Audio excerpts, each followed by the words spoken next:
Well, let's turn first to Eylon Levy, who's former spokesperson for the Israeli government, joining me from Tel Aviv. How supportive are you of what the Israeli tanks and IDF have done in this area of Lebanon? Good morning. Good morning, Nick. We find ourselves in a horrible situation now in Israel, in a situation that we have been trying to avoid for the last year. I'll remind you, on October 7th, Hamas launched this war. On October 8th, Hezbollah decided to join the war. It's rained tens of thousands of missiles on northern Israel, over 10,000 missiles. It's forced tens of thousands of Israelis to flee their home. And Israelis spent a whole year warning Hezbollah, you must back off or we will have to push you away. And after a year in which Hezbollah continued attacking Israel as part of Iran's seven-front war against Israel, Israel now finds itself doing what UNIFIL was meant to have done over the last 18 years and dismantle Hezbollah. Because we have an internal refugee crisis, 60,000 people who haven't been able to go home for the last year. And we need them to go home free of fear of a repeat October 7th on the northern border, which is what Hezbollah was planning, free of fear of constant missile attacks and shelling on their homes. But the UNIFIL forces are there under a UN mandate, Mr. Levy. Correct. And it's deeply distressing and upsetting for Israel us. the right to ignore that? Well, for 18 years, UNIFIL hasn't implemented its mandate, unfortunately. It had one job. The 2006 war ended with a diplomatic settlement. That diplomatic settlement was that the UN would put peacekeeping forces in Lebanon that would oversee the dismantlement of Hezbollah. They didn't do it. They allowed Hezbollah to build a mighty terrorist army with 200,000 missiles and then started using them at the behest of Iran. And so Israel now finds itself, after a year of already being attacked by Hezbollah, saying, look, if the world isn't going to stop Hezbollah, no one else is going to do it but us. But in breach, again, of a UN mandate, Mr. Levy. Nick, we have been at war for a year since Hezbollah declared war on us. Yesterday, 4 soldiers were killed by a drone launched from an area that UNIFIL was meant to have been dismantling for the last 18 years. We don't want to be in this war. We would much rather the United Nations dismantle Hezbollah, as it was meant to do under a resolution passed 18 years ago. But Hezbollah declared war on us a year ago, and we are fighting in order to degrade its capabilities and push it away from the border. It's reported that Israeli forces have fired on medics and first responders. Is that correct?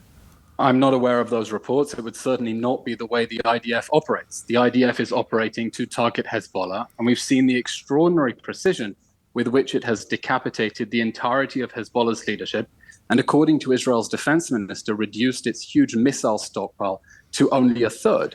We're in this war because Hezbollah declared war, and we're trying to end it by pushing Hezbollah away from the border so that the displaced Israelis can return home. What happens if UNIFIL won't go? The attacks continue? Well, Israel is asking UNIFIL soldiers to get out of the way because they're right next to Hezbollah positions. Yes. Yesterday we saw. But if they decline, tunnel. Mr. Levy, what well, happens then? If they decline, Israel is going to continue operating against Hezbollah positions, trying to coordinate as much as possible with UNIFIL soldiers, and asking questions how it's possible that Hezbollah built a whole tunnel and missile complex right under UNIFIL's noses. Unfortunately, this peacekeeping force has been entirely useless.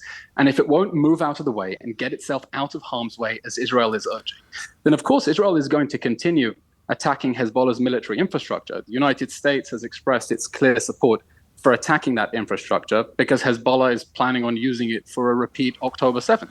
And I think that the peacekeepers, who haven't been doing their job, they had one job for the past 18 years, would be wise to get out of the way instead of remaining so close to Hezbollah strongholds that they let build up right under their noses over 18 years. Well, your language is very strong. The IDF says that the shelling of medics and first responders is as a result of Hezbollah using ambulances to carry weaponry and fighters. So there's a very real danger that some of these people are going to be killed within the UNIFIL or United Nations, isn't there?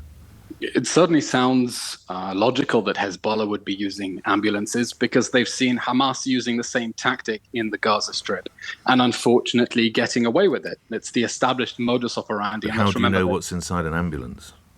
Well, Israel would only take such action on the basis of firm intelligence, and we've seen in the past few months with the incredible precision that Israel has taken out Hezbollah's leadership, that it has very seriously compromised Hezbollah and has very clear intelligence.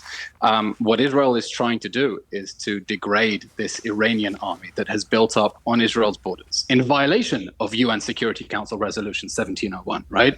I hear the calls around the world for a diplomatic resolution, and Israel has been going blue in the face, not just in the last year, saying, please enforce 1701, get Hezbollah away from the border like the UN Security Council demanded.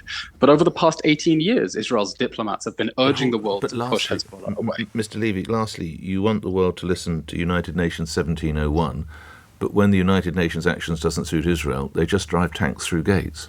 No, but that's not the case, Nick. Well, we are now I sense picking it up is in the southern pieces. Lebanon. Well, we're picking up the pieces now of the world's failure.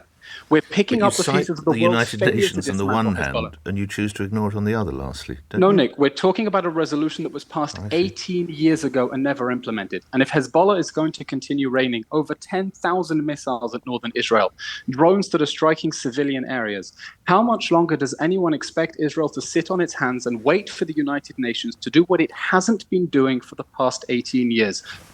I'm grateful for your time. Eylon Levy was joining us from Tel Aviv, former spokesman for the Israeli government. We're hearing from Barrister Sir Geoffrey Nice, who's an expert in this field, right after the 8:16 LBC News headlines read by Jenny Bars.